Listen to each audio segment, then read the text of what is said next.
Have you ever stepped into a place where time itself seems to hold its breath? Tonight's tale takes us to Blackwood Station, a lonely platform bathed in a pale, flickering light. No train arrives. No footsteps echo, only the station clock ticks, until it suddenly stops.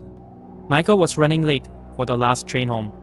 He arrived just as the station lights glowed brighter than the moon. The waiting room was empty. The benches stood in perfect alignment, as if no one had ever sat on them. The air felt thick, so still that Michael could hear his own heartbeat.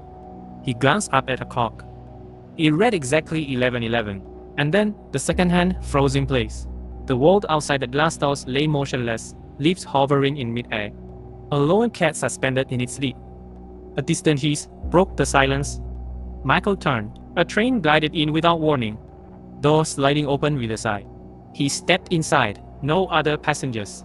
The interior lights burst. Every seat was vacant. He found himself staring at his own reflection in the window opposite, except the eyes looking back seemed frightened.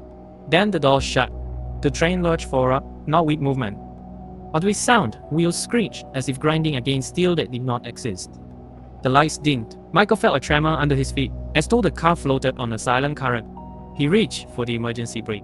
It rattled in his hand like a dry bone. He yanked it. Nothing happened. A soft voice drifted through the carriage. It means things and cold. Time waits for no one, it whispered. Michael's blood ran cold. He scanned the seats.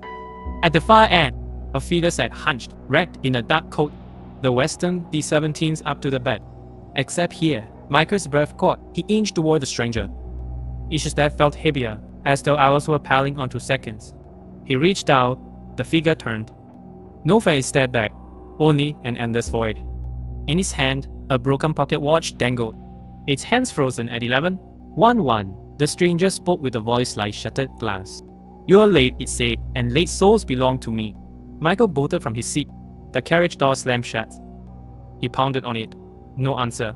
The lights stuttered and died, plunging him into darkness. Alone, he fumbled toward the window and pressed his face against the glass.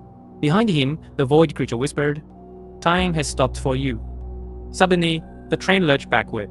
The platform reappeared, lights flickering back on. Michael tumbled out, heart pounding. The stranger was gone.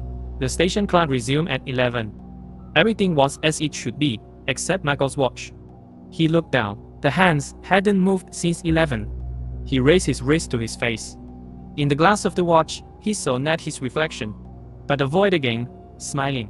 And then he realized time hadn't stopped at Blackwood Station. It stopped the moment his watch broke, and now he was as frozen as the hands that no longer turned.